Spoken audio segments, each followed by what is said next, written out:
Good evening, everyone. Good evening. Good All right, evening. so let's get this started. How are you doing this evening? I am doing wonderful. Thank you. Thanks for having me. Getting ready to get started? Oh, I am. All right, well, let's jump into this. Louisiana State Board of Elementary and Secondary Education, or BESE, was established by the Louisiana Constitution with the responsibility of expanding opportunities for children and empowering families and communities, which is exactly what you guys do. So joining us this evening is one of our candidates seeking re-election is Mr. Preston Castile. We're going to now give you about 2 minutes to introduce yourself. Sure, great. Thanks for having me, and thanks for those who've come out in the rain. It's a great evening because we've needed rain for a very, very long time. But to tell everyone a little bit about me, again, my name is Preston Castile. I am seeking re-election. I live right here in Baton Rouge. I live in Riverbend Subdivision, not very far from here. But I actually grew up in St. Landry Parish. So I started off in Port Barre, Louisiana, lived on Bayou Catawba until I was about 6 years old, and then moved to Opelousas. And always a product of the public school system, and moved from Opelousas and went to Plaisance, where I graduated from high school.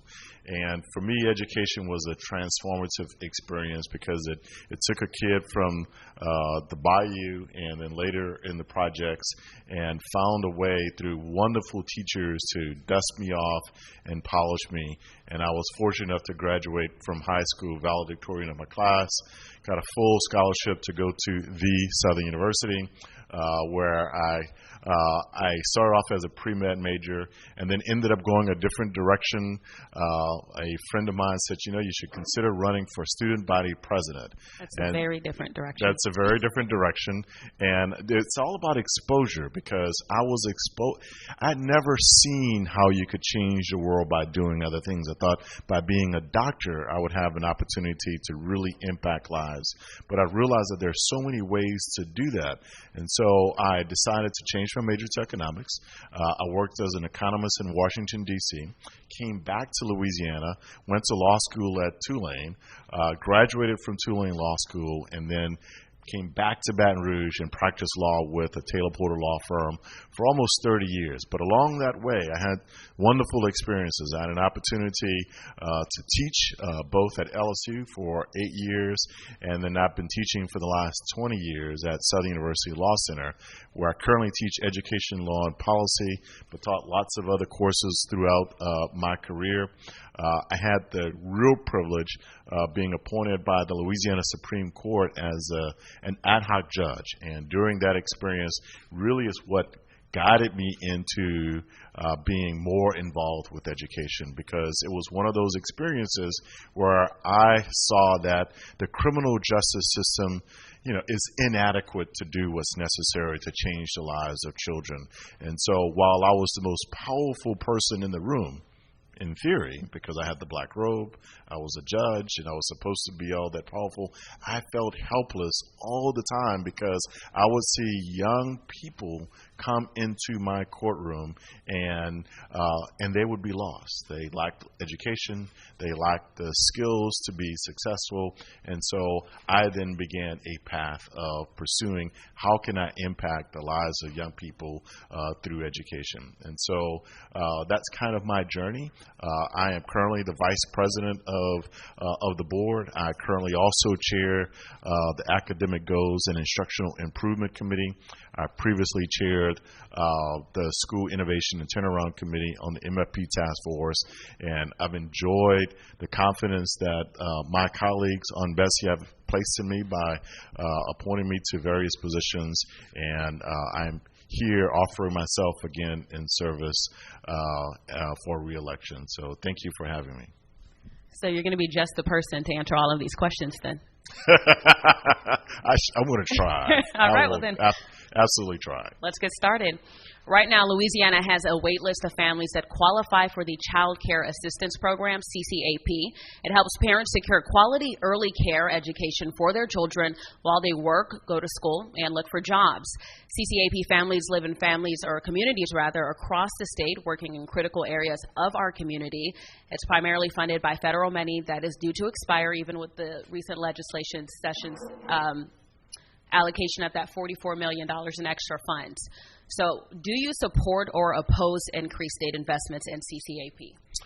So what I didn't tell you is that when we left Port Barry, the bayou there, my parents divorced, and we moved to the projects in Opelousas.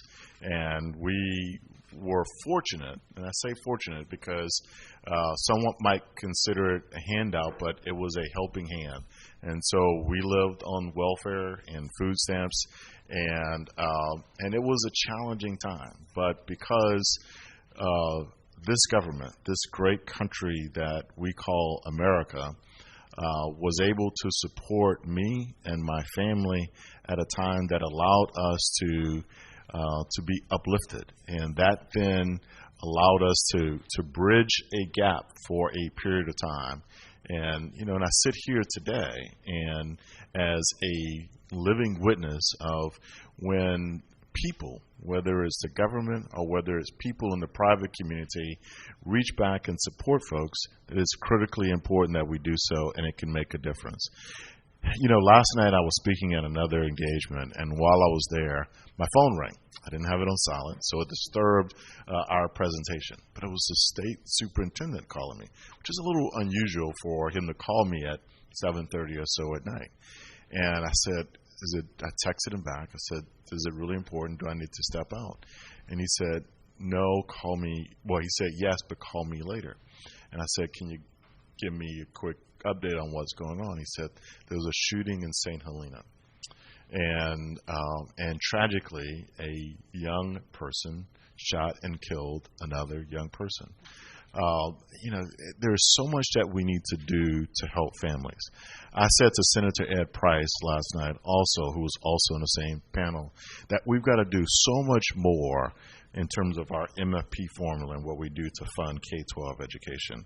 As an education law and policy professor, I understand the evolution of how we funded the education system here.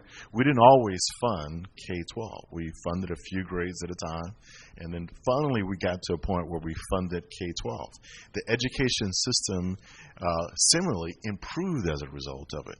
So when this country invests in education, now it's K-12, and when it gets earlier and supports families through programs as you described them, and funds early childhood education, what we get in return are positive results. And if we don't do that as a country and as a state, what we will get in return is dysfunctionality. We will get kids who are not prepared, and then they will find their way back into what I saw tragically in the criminal justice system, and that is tragic. We want to make sure that our young people are as equipped as possible. And I'll say one thing. I'm a lawyer, and so I'm afflicted with talking too much, so feel free to just stop me. So, while we're on that topic, there was a lot of back and forth about those extra funds in this recent legislative session. From your position, if you are reelected, how would you plan to advocate for more of those funds? Great question. So Senator Price and I had kind of an exchange, even though we're on opposite ends. We've known each other for a long time. And I said, what we've got to do. So from a BESE perspective, we can recommend both with the MFP task force that then makes a recommendation to our full board, and then we will make a recommendation to the legislature on what that funding formula should be through the MFP program. But right now, legislatively, constitutionally, is limited to K-12. And what I've suggested to him is that I have limited abilities as a BESE member, but if we can convince the legislature and the governor to reprioritize its resources. And I don't think we can make a greater investment than in our young people. And that is, I think we have to make those hard decisions to invest in early childhood education, to invest in programs that support young families and young people so that they can position themselves to be as successful as they possibly can. And then speaking of investing in, the children, what about their caretakers? Teachers in child care centers in Louisiana earn a median wage of $9.13 per hour with minimal benefits. That's about under 20K a year, again, without health or retirement benefits, some having to work second jobs, most of them. Low wages in this profession contribute to high turnover, which affects the quality of care children receive. We've seen that with the teacher shortage as well. What is your plan to improve compensation and benefits for the early childhood workforce? So let me answer that by first saying what I've done so far. So I've served on BESE for 4 years, and as a part of my platform, I've always said that if you want teachers, if you want our caretakers to do what we always laud them for doing, and that is they take care of our babies. They see our children and take care of our children sometimes more than we do as adults. And we talk about that very proudly. On the other hand, those people who we entrust our most prized possession, we pay them some of the lowest wages in this country. That is an abomination. I just can't imagine that in a first world country like we are, that we entrust our prized possessions with people who we pay the least. And so we were successful in getting a pay raise for teachers, and then we came back again, and I'm proud to be the one who actually made the motion for the pay raise that we got, and we came back again last year, or this year rather, and made a similar recommendation to the legislature that ultimately made its way through, and not just teachers, but support workers as well, and that was ultimately approved by the legislature as a stipend as opposed to a pay raise. But we're going to come back next year and we're going to try again. But those people, not just the K-12 educators, but to your point, at the early childhood education level, when again, all the data says that that's the formative years of the lives of children. That's where brain development takes place from 0 to 3. If that is happening, and we know scientifically that is happening with our babies, with our children, why aren't we pouring more resources in it? And I understand, look, we got to prioritize, and we got to pay bills, and we got to do all these things, but it is an investment in. You know, when I go around and I campaign, I often end up on panels with persons running for sheriff and judge and others, and people talk tough on crime, and that we've got to build more jails, and we've got to be real tough. If you want to be tough on crime, prevent it. Invest in education. Invest in early child education. Pay people so that they will want to join this profession, not do it and it become the ultimate sacrifice. That if I want to earn my way into heaven, I've got to give up everything and become a teacher. That's not what you want. You want young people to say, I want to graduate from high school. I want to become a teacher. I want to become an early childhood educator. And I want to do that because I can change the world, but I can do it while also taking care of my own family.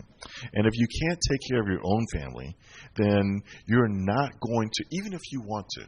So I currently am the president of Felix Community Schools. And every day I work with teachers. I get to hire them. I get to see them come and go. And we lose teachers not necessarily to other schools. We lose them to other professions. They leave and go work jobs where they can simply provide for their families. And that is tragic that we lose them because they simply say, I can't afford to do this anymore. I know it's important, but I just can't do it anymore. And for those teachers, we're talking about the cost of living now, inflation, how much it costs for people to do these day-to-day things. If reelected, what does that promise look like for people who want to stay in this profession and help our youth? Well, I want to keep doing what I'm doing, and I want to keep pushing more. That, again, 2,000 here, 2,000 there. I know it's appreciated by teachers, and there was a lot of criticism about the stipend compared to pay raises. That's right, and I'm one of those critics of it. I think that the legislature should have adopted our recommendation. I met with the governor, and we had a strategy, and we thought we could get it through. I met with the chair of Senate Education Committee, and we thought we had a strategy to get it through. As we presented, we wanted even more than what was there. It was a missed opportunity. Let me be real clear about this. We've had more money in this state than we've had in a long time. And to not invest in one of our greatest resources when we've had more money than we ever had was a missed opportunity. So the legislature did what it did, and I'm greatly disappointed because we made the recommendation. We on BESE, we did our job, and we're going to keep coming back, and we're going to keep pushing, and we're going to keep lobbying. And, one of the benefits of being on the board, being an officer on the board, is that we get to talk to the legislature. I get to go and sit at the table and say, here's why you should do this. I get to talk to legislators and say, look, this is important. We didn't convince them this time, but that doesn't mean we're not going to try, and that we're not going to keep pushing, and that we're going to continue to put out data that shows that there's a direct correlation with investment in the education of young people, and here are the results that it yielded. I just came from another forum in Tangipahoa Parish, and I'm always reminded of the stark disparities socioeconomically with certain people in the state, like all over the country. And those resources, and when we watch families, and so for me, and I'll use me as an example, and that is, I needed the system to help me get to where I am. But now I can pay for my kids to go anywhere they want, to go to college anywhere they want, because education has given me the power to be able to do all sorts of things financially. But at some point in my life, someone needed to invest in me. And so it's critically important that if we want to grow our economy, if we want to see more people that can grow up and pay taxes as opposed to be a drain on the system because they don't have the resources to take care of themselves, we've got to make that early investment. Thank you for that answer. While we're on the topic, the average cost of child care in Louisiana is more than $7,800 per child annually, placing quality care out of reach for many working families. Median income is about $53,000. The median family spends a little over 14.6% in their income to place a single child in in-center care. If elected, how would you address substantially increasing access to quality early care and education for Louisiana's working families? Yeah, that really does tie back into my first response, and that is until we can convince, and I say the legislature, and just to be real clear, and that is to make that investment. Those are tax dollars that have to be prioritized. And so those who pay taxes are those that are frankly having a great deal, as they should, of influence on where those dollars go. And so we have to not only convince the legislature and government, but we've got to convince the private community, because think about it. I mean, legislators respond to people who say to them, we helped you get elected. These are the things that are important to us, and here's what we'd like for you to do to financially allocate the resources that we've given to this great state and how they should be prioritized. So we'll continue to do what I mentioned before, and that is we've got to convince with the same data that you're describing that we've got to invest more of those dollars in the appropriate areas. And it does seem like a lot of back and forth while the middleman is still being affected. So I guess the real question here is, can it be done? Yeah, it can be done. And if you study history, we have historically decided at some point in time that it was the right thing to do. And we've decided it was the right thing to do when we understood the benefits of it. So let me break it down a little bit further. So if you think about what families do, families who have resources and have the ability, what they do is that they will take their kids and put them into the best daycare, early childhood education programs, the best elementary schools and secondary schools, and the best colleges. The individual parent makes that decision because if they can afford it, they do that. Now, the next leap is, am I also willing to invest my resources either as an individual or as a corporation to invest in my neighbor, in little Johnny next door? And why is that important to me? If you think that that's not important to you, what you ultimately do is you say, I'm going to keep my money. I'm going to tell those legislators not to invest more into it, and those resources never get shared with one's neighbor. And so it is important to share with your neighbor. Thank you for that answer. We are being joined by Ms. Dolores Comie-Zenon this evening. Thank you so much for joining us. We're just going to, actually, I'm going to let you go ahead and give a quick 2-minute introduction. I know that we're a little behind, but I'm going to let you squeeze that in there real quickly.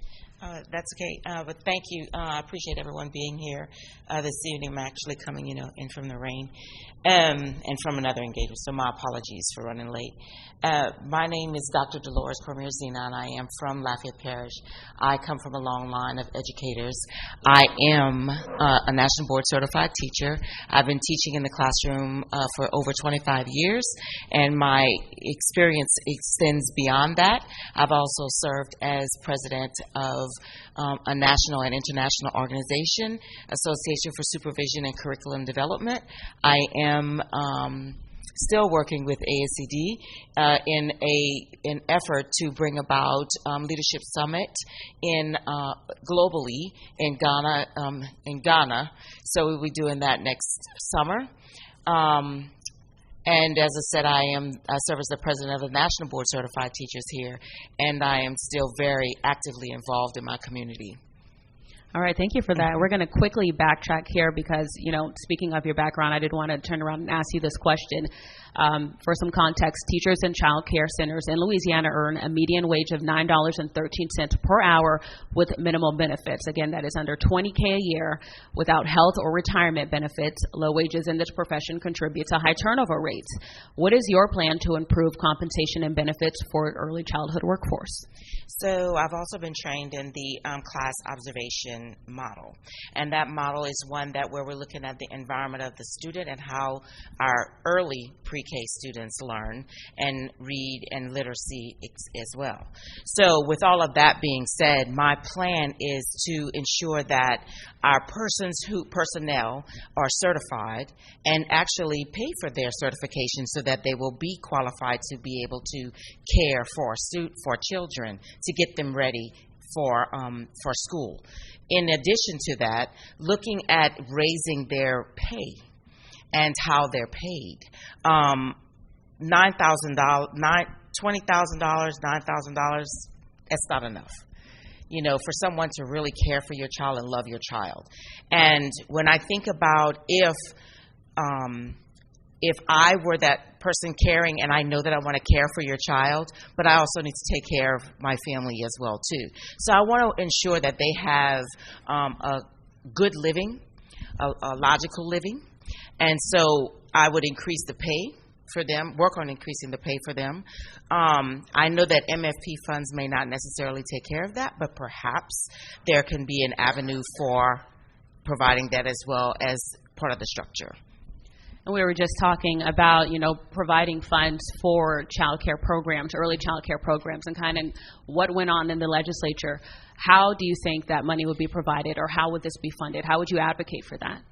So, first of all, the money that was provided for teachers presently was a stipend. And I think that in the past we had a step increase. So by qualifications, I would implement that by qualifications. If you're trained in this area, then there should be a level with that. In addition to that, we're looking at parishes, and parishes that are small parishes, teachers are paid differently, child cares are paid differently. There's a disparity in that. There's a difference in that. So some areas are paid lower and some areas are paid higher. Cost of living should not be affected. So, and I'm saying that to say that cost of living, regardless of cost of living, you should make a decent living. So my plan to advocate for that would be to sit with legislators, work with them on their MFP formula, and instead of just doing the where we're doing the $13,000 per child and the additional maybe $2,000 or $3,000 for students with special needs, ensuring that those programs that we are putting in there are those programs that are effective for students, and those programs that are not working, that we remove those programs and disperse the money in a more feasible way. And we're going to tie in childcare with that. If you were elected, how would you address substantially increasing access to quality early care and education for Louisiana's working families? Oh, wonderful question. As an early childhood teacher myself, that's a wonderful question. I think that at the beginning, when you first begin with your child, and I know that some parents read to them from the womb, but it's educating the parent as well too. What can we do now before my child gets here? A lot of parents don't know that, and they don't know how to advocate for their children as well. So teaching them those advocacy modules. Right now, I work with students who come to me at age 5, but then by the time they're age 2, 3, and I think of my own children and how they struggled. We can identify where they struggle, how they struggle, and remediate those needs, meet those needs early on. And not just put them in a program, but really, really work with them and listen to and teach the parents, work with the parents in unison, in conjunction. I did a lot of that in the classroom. I still do a lot of that, working with parents and getting their opinions. We become like the triangle, a team. We work together.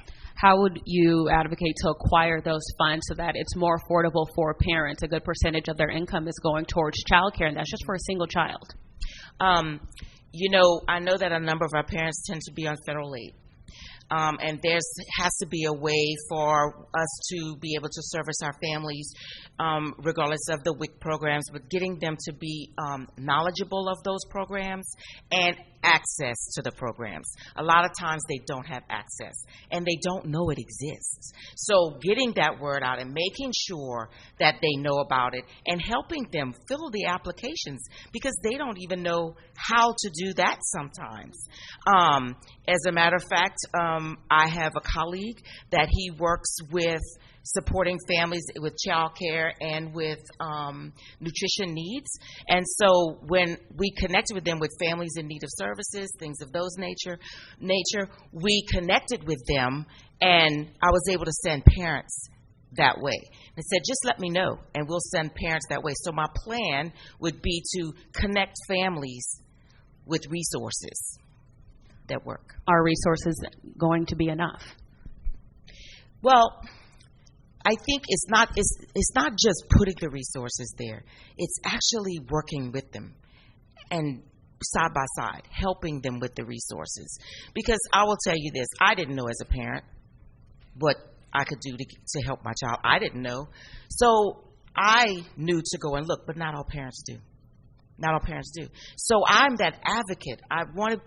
There always has been that advocate. And even when I taught in school, first grade, kindergarten, I see this need. I'm going to go out, and colleagues of ours, we've gotten together, and we said, a number of our students, they can't come out and meet us, so you know what? We're going to go to them.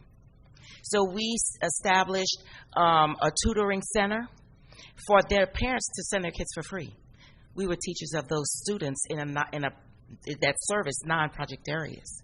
So we knew they couldn't afford it, but as teachers, we felt we wanted to do something for the community. So after school, we said, you know what, we'll just open this up in one of the project areas. We spoke with the manager, we spoke with the city, and we got that to happen. Now that we have you both here, on to the next topic, which is kind of big. Research indicates that children who participate in high-quality early childhood education programs, child care, preschool, home visiting, etc., are more likely to be at a reading grade level by third grade, graduate high school and college, and then be employed in their adult lives. State Department of Education's Fall 2022 reports show that nearly 50% of K through third grade students are not on grade level. It's not a secret. Superintendent Kate Brumley has also referenced the state's literacy level as a literacy crisis. Given the strong return on investment, do you support or oppose increased investment in early childhood education programs? Do you want to start first, Mr.? Sure. It's something that we've worked on for the last 4 years. I think when we selected Superintendent Brumley, it was with the charge that we would address those very issues. And we tried to do that as much as we possibly can. But the reality is that with limited resources, I think the strategies are incredibly important. But at the same time, from a policymaking perspective, we've got two primary objectives that we're trying to do. One, create policy that's going to be effective, and then the other is around how do we develop and direct those resources. And I think it's incredibly important from our end And we see it at the later ages where we're putting in more money into the system. But I think until we make that hard decision as a state, until we convince each other that we need to put more resources in the areas where we need them the most, you're welcome, that it is going to be extremely difficult for us to really move the needle where we want to.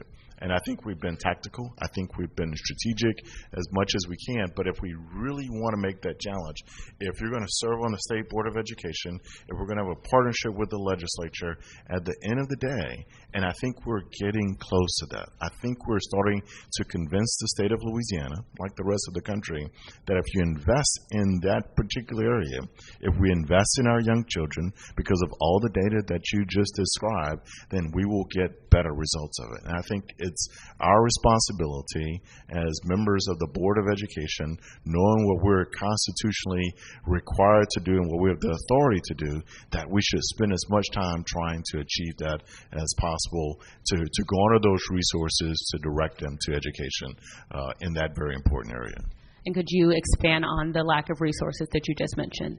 Yeah, so at the end of the day, what we don't have is that we don't have a funding formula that actually funds early childhood education. We rely upon the local governments. We rely upon inadequate federal resources, but we don't fund this at the same level. If we had the same $13,000 or so per kid going toward early childhood education, that would make a dramatic difference. But what we're doing is that we're doing it without the appropriate resources. We find that all across the spectrum. Any institution, any school, if you're funding it at a half level, you're going to get mediocre responses. Until you can get those resources there, we're going to get some marginal success. But if we really want to make a difference, that's where it's going to happen. And I want to continue to be forceful about that, because I don't want to take my foot off the gas to convince the state, when it has resources as we've had over the last 4 years, to prioritize. If we say that other things are more important than educating our babies, our young children, then we're going to continue to fall behind. And you spoke of what you guys can do and what you have the authority to do. What would you say limits you guys from being able to get this done and provide what is needed? Yeah, what limits us is that constitutionally, what can we do? And it really is going to come down to, frankly, what the Power Coalition is doing. We've got advocates out there who are working with not only BESE members, to be very, very transparent. What is happening around is that everyone is advocating for something, and they're trying to get the ear of someone to make appropriate decisions. Frankly, your questions are designed to convince people in the public, us as BESE members, that these are things that we should prioritize. And that is a very good thing to do. And I think we've got to use that power to continue to advocate and to continue to convince those people who make the decisions. So I say that because what this organization is doing, don't stop.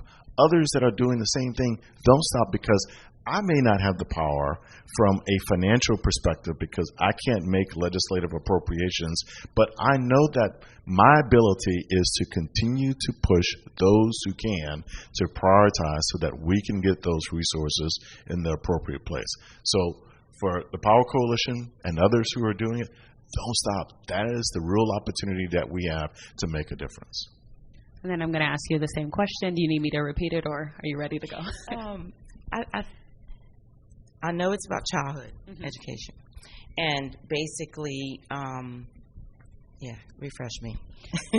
So given this strong return on investment, do you support or oppose increased investment in early childhood education programs? Okay. I have this big thing about accountability. And having a program just for the sake of having a program does not mean it works and is the best for our children. I am also one that is a proponent of differentiating it, meaning if it fits you, it's for you.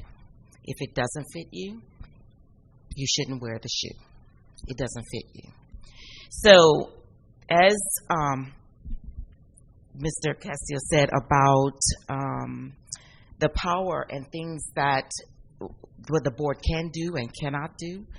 I do know that the board has the ability to establish accountability and to look at a model that works to set accountability, not just looking at test scores, but looking at student growth. We need to look beyond test scores. And so when I think about early childhood and young children, training our teachers and providing excellent care for them and those programs, they need to be feasible. They need to be the ones that fit and that work and show student growth. Where do you think that starts to be able to accomplish that? To work on our literacy levels, to be able to give these early education programs and provide them to the people who need them the most? Funding.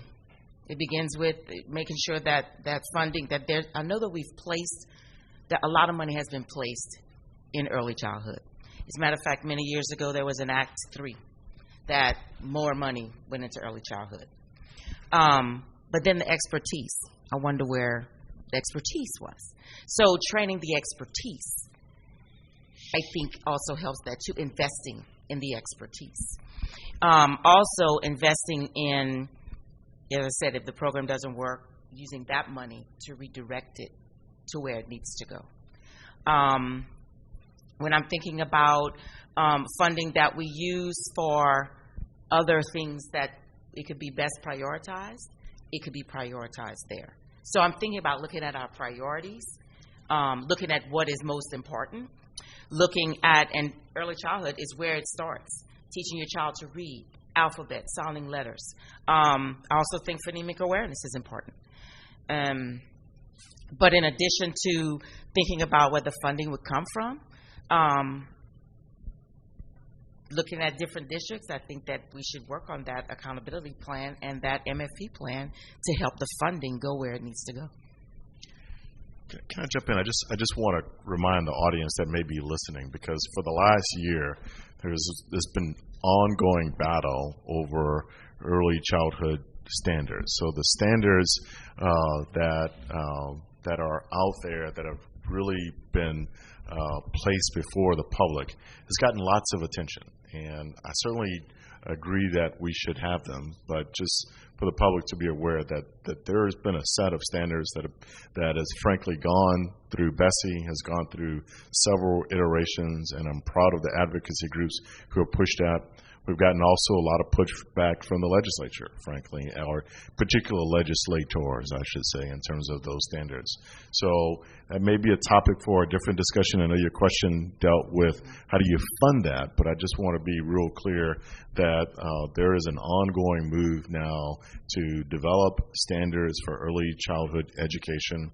We had a number of early childhood professionals that came to BESE and pushed for standards that they worked on for over a year. And so I think that the professionals certainly understand that that's critically important, that we have them in place. They want the accountability. They want to have a strong system. So with that accountability, I think what our early childhood education professionals are saying to us is that we want to be held accountable. There's no doubt about that.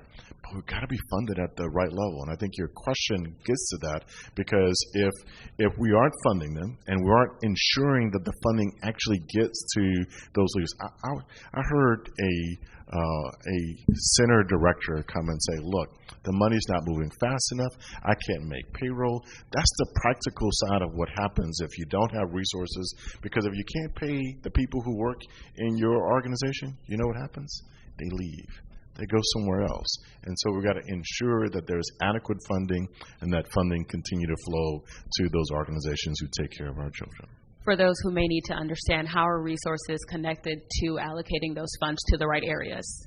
Yeah, so those resources flow through the Department of Education. So just like with elementary and secondary education, those allocations that flow from the legislature actually come through the Department of Education and down to the local districts and to the local schools.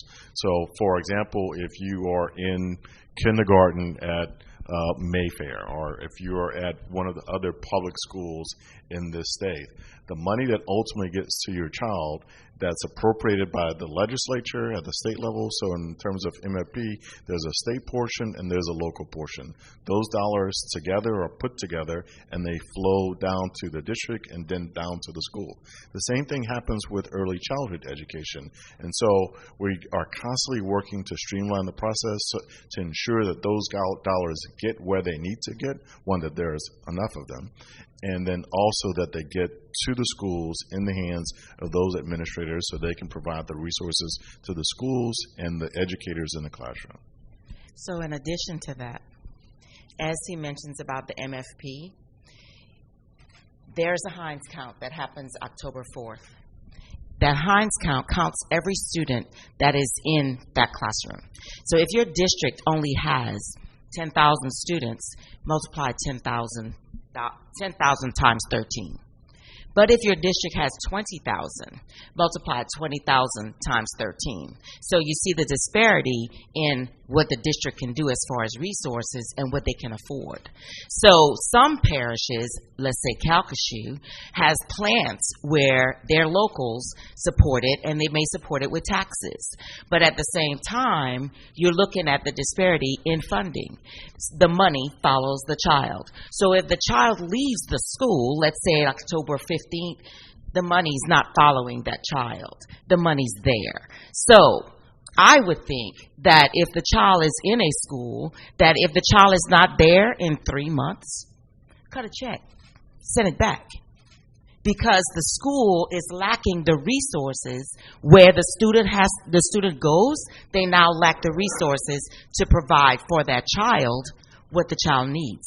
So if I were in charge, or if I were one that had that conversation with legislators, you want to make sure that the money is getting where it's going. Cut a check when the child leaves. Do another Heinz count. And I know it's a lot of work. But I know that you had mentioned earlier that it's just not that easy. Well, it's technically not correct. And because what happens after the October 1st count and after the February count is that a school or a school district, that there is an adjustment to the MFP. So if little Johnny starts off at a school and then and is there by October 1st, that school will continue to get the resources. But if at some point between October and February the child does leave, then there is an adjustment to the MFP allocation for that school. So those two dates are set in place so that the state of Louisiana with the local school district can make the adjustment, and it's essentially cutting a check in a way because it's reallocating the resources to where the child is. And so those census dates become particularly important because it's designed such that it follows the child. It's not a perfect system, but just for clarification, that there is a reallocation of resources, and that's why the October and the February dates are so important, because those dollars then start to follow the student. And we won't go back and forth too much on this, so I kind of just want to bring it back. We're talking a lot about resources and funding. If you are reelected and if you are elected, are we still going to be talking about these literacy levels and being on grade level in the next 5 to 10 years? What part do you play in changing that narrative with what you can do and what you hope to do? Mm-hmm. That's certainly an area that we're focused on. I think that the state has demonstrated that it's actually achieved some results, positive results, in early literacy. If you notice at the last BESE meeting, that what we're trying to do is implement a plan around numeracy that reflects what we put in place with those standards, that we have measurable results with, that we can do the same thing with numeracy. So one, we've got it in place. And we hope that continues, that that the measures we've got in place attempt to add more resources, that we have more accountability. But literacy is important, but numeracy is. But I think we've demonstrated some success. I look forward to continuing what we've accomplished over the last 4 years and build on that over the next 4 years. But we also need to expand that. Literacy is important. Incredibly important, but we also have an opportunity. And again, if you watch the last BESE meeting, you'll see that we passed a similar plan as it relates to numeracy. Okay, so if I am elected into the seat, I'm going back to this, looking at programs that work for individualized for students. Every child learns differently. And to put a program in that's a one-size-fits-all doesn't work. And we have a number of programs that way that don't work. So I'm wondering about the monitoring of those programs. How do we know that they are effective? How do we know that they are helping our students' growth? For years, we continue to see that the literacy has been an issue in this state. This is nothing new. It continues to be an issue in this state. We are growing, yes, at 2%, but that's not even statistically significant. And in the areas where the literacy is, the struggles are happening, the funding is not there to support the learning, the teaching and learning that needs to happen. So that needs to be equitable. That needs to be fixed. In those programs that we're putting there, throwing another program or 6 or 7 programs in one school is not a fix. And you're not monitoring it. It's not a fix. One program, try it for a year, monitor it every 3 months. And I know that you're saying it's not that easy, but I did it as a teacher, I did it as a distinguished educator, and the schools grew. And then we're going to get into our last question for the night. We are a little pressed for time. So in Louisiana, 1 in 5 children face hunger. When children are hungry, they can't focus on school, experience greater health issues, and have a greater likelihood of behavioral and social issues. Research shows that food assistance programs like SNAP and WIC, Women, Infants, Children Program, reduces poverty and food insecurity and leading to improved health and economic outcomes, particularly for children. What meaningful policy solutions will you propose to make it easier for families to access nutritious foods? I'll have you go first this time. Okay, great. Actually, we do have to ask or get permission from the schools to be able to have organizations support that. I happen to know that the Divine Nine, as well as my organization, provides what we call chip packages. And there are a number of other organizations that provide chip packages for students to have food at home over the weekend that they don't have to cook, but that they can easily just have to eat. So while we're putting all those things out there for students, a policy to ensure that if there is an organization that wants, a viable organization, that wants to support that effort, to allow them, the proper channels in which to do it.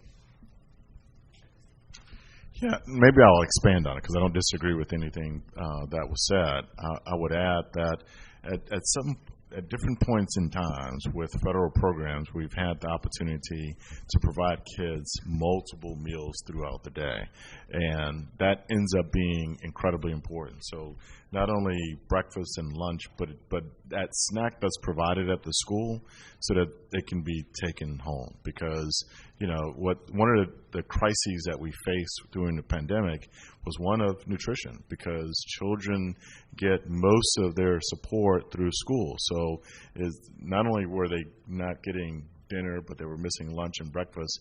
But that ends up being an incredible institution.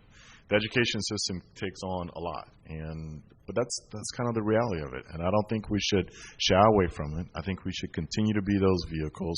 I think that we shouldn't be bashful about the fact that there are children that are in need, and that we should provide the support in terms of providing child nutrition meals at breakfast, lunch, and that late afternoon snack that sometimes, if it's a hearty snack, ends up becoming dinner. And I don't think that we should shy away from that, and I think we should continue to provide it. Then at this time, I'm going to go ahead and ask each of you to go ahead and give us your closing remarks. Would you like to start first? Sure. Sorry. We're going to give the audience we have 2 questions. Okay. We're going to give them an opportunity to ask their question and then close. Okay. Sorry. Good afternoon. Good afternoon. You've mentioned a lot of things that touch my heart as an educator as well. But one thing in particular that was passed in the legislature this past session, I wonder how much in-depth conversations you've had about that, and that is the 3rd grade, holding back 3rd graders who do not read. What are the the incentives? What are the interventions that are happening for those children to really get to where these folks who say we're like Mississippi think they ought to be? Yeah. So when Representative Nelson, because I know the bill that you're referring to, Representative Nelson brought that bill last year, and I was opposed to it. And then when he brought it again, I still was opposed to it. And so the idea is that if a child isn't on reading level by third grade, that we simply hold him or her back. The challenge with that is that on the surface, that sounds like a good thing, but there is a clear disparate impact that will have. And so it really is a balancing act, because on one hand, there's truth to that if a child can't read by the third grade, that the likelihood that that child will be able to read later, that there are some problems with that child being successful. No doubt about that part of it. But the idea of holding a child back has all sorts of social consequences. And if you don't do it, to your point, Representative Smith, without having the appropriate interventions in place, then all you're doing is simply holding back children, which exacerbates the problem and really doesn't improve it. And so that's why last year I opposed it. This year I know the governor obviously signed the bill because it became a law, with the understanding that there would be the appropriate interventions in place. I still remain skeptical, Representative Smith, because if we don't pay attention very carefully, just to be very, very honest, those children who need the help the most will simply be held back. And the reality is, and this cuts both ways, is that there was a study that there were some prison owners and operators in this state that were looking at how many prison beds that they should build based on the reading level of children in second grade. So on one hand, we recognize that it's a serious problem. There's no doubt about that. But we've got to be very, very careful when we simply say hold children back if we don't know that every school will have the appropriate interventions in place to ensure that we are remediating that child before we get to it. Now, what has been done as a result of it, as a matter of compromise, is to put interventions in place so that there's appropriate summer remediation, that the child has to go to summer school before the child is held back and the child goes to summer school. Then there's a way to move the child on. I remain skeptical. On one hand, and that's why I took the position that I did last year and this year. Now, on the other hand, I do want us to be intensely focused on the fact that is a benchmark. That is a point in time where we know that child doesn't have the appropriate support and intervention, that there's going to be a problem. The other side of that coin is this, is that we got to be real careful not to just simply blame the child. And that is, if all we're doing is punishing the child and we're not holding the school system, the Department of Education, the entire state responsible as well, all we've done is punished and stigmatized a child. So it is a tough balancing act because we want to ensure that our children can read. But on the other hand, we've got to be real careful with that type of legislation. I know that there's data that links this particular bill to what happened in Mississippi, but I think that frankly the jury is still out on the effectiveness of that legislation. And the problem is that you don't see those results until years down the road. So a third grader that we are holding back now, it may not be until that child is 9th, 10th, 11th grade where you start to see the consequences of that negative action. My comment too. Did you want to jump in real quickly? So, and he is accurate on, they're using the third grade scores to find out how many prisons they should build, which is interesting. But anyway, I think that, and while he's saying 9th grade is too late to identify it, I think we should find it earlier than third grade. I taught first grade. So identifying, they start showing up in first grade. In second grade, they show up a little bit more, and then we wait before we do the testing to see if they're dyslexic or these other things. We can do all that in first and second grade. The state also gives a target growth level. So and that is their anticipation. So if the teacher is trained on how to use that information, the data that drives, then we are looking at probably improving and impacting that learning early on rather than waiting until fourth grade or third grade. They don't have, tomorrow's not promised. So we need to work with our kids early. And when we're talking about early childhood, that's where it is as well, too. First, second grade. I know there was a time when we used to test kids in first and second grade. We no longer necessarily do that, but there's a screening that's done. I'm on the fence about that because I really think that I need to know where my kids are at first grade, and the teacher before me, I need to know what it is where their gaps are. I also need to know where the summer drain has happened. So when they come into school, I need to know where that is so then I can help remediate that and bring them further. What is it that I need to work with? I know we're doing dibbles. Is it giving us the information we need? So. Good evening. I have a question. You mentioned earlier the unfortunate tragedy in St. Helena Parish. And unfortunately, our children in Louisiana are struggling with many traumas, not just shootings, but also the trauma that goes with floods, that goes with hurricanes, that goes with the myriad of issues that are in Louisiana.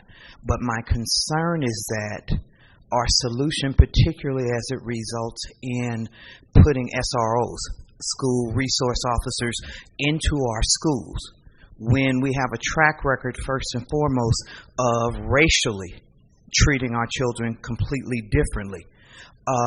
What your feeling is about this solution that doesn't require any additional training, does not require any additional vetting, and also what it's going to do in terms of the resources that will be taken both from instructional supports as well as school infrastructure. Thank you.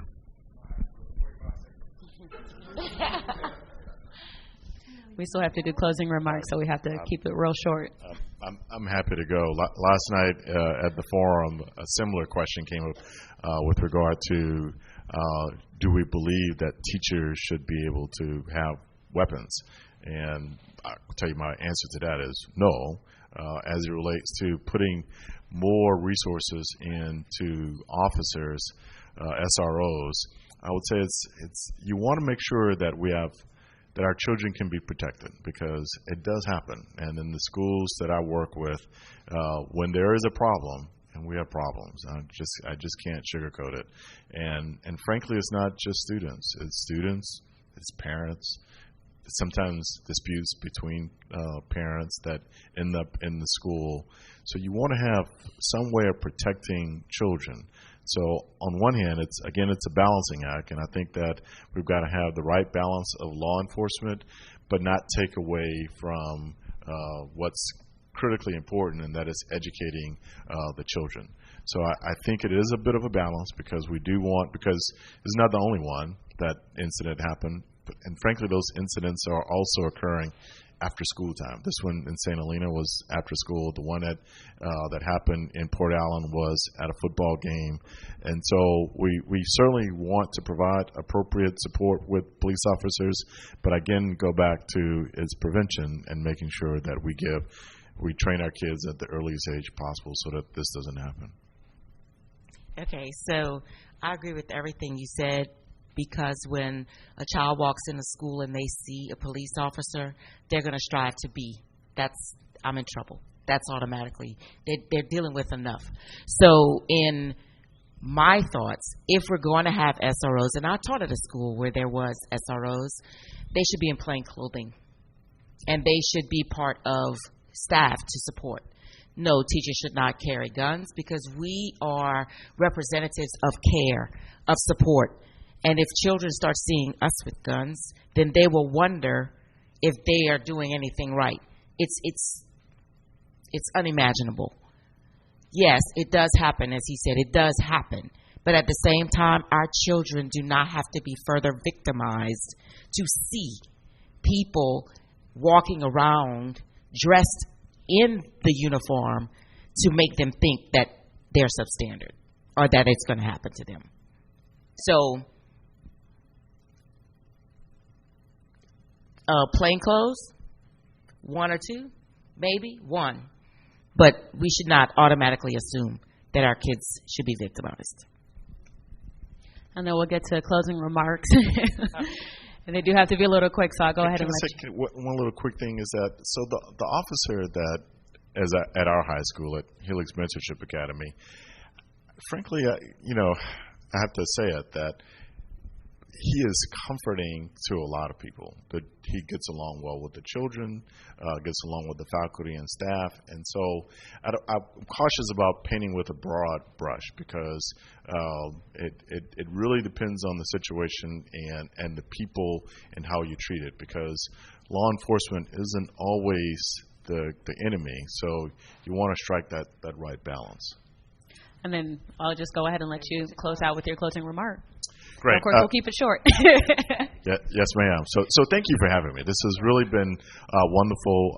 I enjoy the campaign trail because it's another opportunity to connect with people. I've enjoyed serving on BESE the last 4 years, represented 14 parishes and people all across the state. And so it's been fantastic. It's been also one of the hardest things that I've done because when I was elected in 2019, shortly thereafter, the then superintendent resigned, and then 2 months later, March 2020, the governor shut down all schools in the state of Louisiana. So the pandemic was real, and we've all experienced a lot of trauma. When I ran, people said, this is not a real heavy lift working on BESE and being a BESE member. I had no idea that we were going to be making life or death decisions, and that literally people were saying that if you send kids and people back to school, people will die. If you don't send them, people will die. Those are the sorts of the tough decisions that we had to make over the last 4 years. It's been hard, and using good judgment, bringing together all of your experiences in life comes to this particular job. And so I'm proud of what we've done. There is so much more that we can do. I think we're moving in the right direction.